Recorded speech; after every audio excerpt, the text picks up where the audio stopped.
ओम गणेशाय नमः। आज हम माघ मास का 20वां अध्याय सुनेंगे, जो कि इस प्रकार है। उससे पहले यदि आपने मेरे चैनल को लाइक शेयर सब्सक्राइब नहीं किया है तो प्लीज कर दीजिए और बेल बटन को भी प्लीज प्रेस कर दीजिए ताकि आने वाला कोई भी नोटिफिकेशन मिस ना हो सके। वेद निधि जी बोले कि हे महर्षि, धर्म को कहिए जिससे ये बालक शाप की अग्नि के दुख से मुक्त हो जाएं। लोमेश जी बोले कि ये मेरे साथ नियम पूर्वक माघ स्नान करे, माघ के आखिर में ये श्राप से छूट जाएगा, नहीं तो इसका विस्तार ना होगा। हे ब्राह्मण, मुझे यह पूर्ण निश्चय है कि पुण्य तीर्थ में माघ स्नान करने से ही लोगों के 7 जन्म के किए हुए पाप तथा वर्तमान जन्म में सभी पाप माघ मास में स्नान करने से नष्ट हो जाते हैं। मुनीश्वर लोग जिस पाप का प्रायश्चित नहीं देखते, उसका प्रायश्चित उत्तम तीर्थ में माघ स्नान से ही बतलाते हैं। पुण्य तीर्थों में मिट जाते हैं, पुण्य तीर्थों में पाप मिटे हैं। माघ महीने में जैसे मान सरोवर में स्नान करने से मोक्ष मिलता है, हिमालय पर्वत के तीर्थ से सब पापों का विनाश होता है, अच्छोद में स्नान करने से इंद्रलोक प्राप्त होता है, बद्री जंगल में माघ स्नान करने से सब कामों को पाप और दुखों को दूर करने वाला और सब फलों को देने वाला है। नर्मदा नदी में माघ स्नान करने से पाप नष्ट होकर रुद्रलोक को प्रदान करते हैं और यमुना नदी का स्नान पापों को नष्ट कर सूर्य लोक प्रदान करने वाला है। सरस्वती नदी का जल पाप नष्ट कर ब्रह्मलोक के फल को प्रदान करने वाला है। हे द्विजवर, विशाल नदी में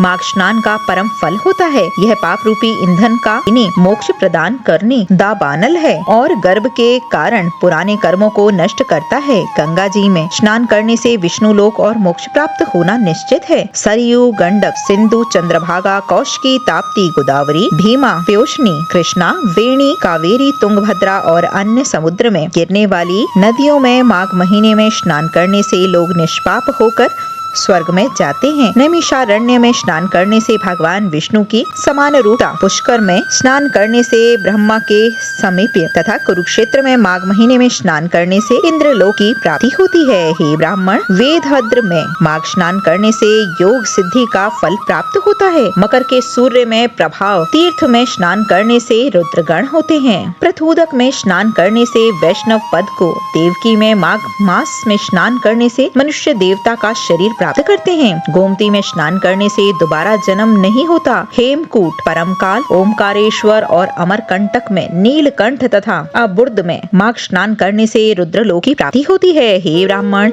मकर की संक्रांति के सूर्य में सब नदियों के स्नान करने से लोगों की सब इच्छाएं पूर्ण हो जाती हैं। माघ स्नान बड़े भाग्य से प्राप्त होता है, जहाँ स्नान करने से मनुष्य गर्भ के दुख को नहीं देखता और विष्णु भगवान के पास रहते हैं। राजसु और अश्वमेघ यज्ञ के फल से भी बढ़कर माघ स्नान के फल होते हैं। अतएव संपूर्ण पापों को सहज में नष्ट करने वाले उस प्रयाग स्नान को क्यों ना काम में लाया जाए। बोलो लक्ष्मी नारायण भगवान की जय।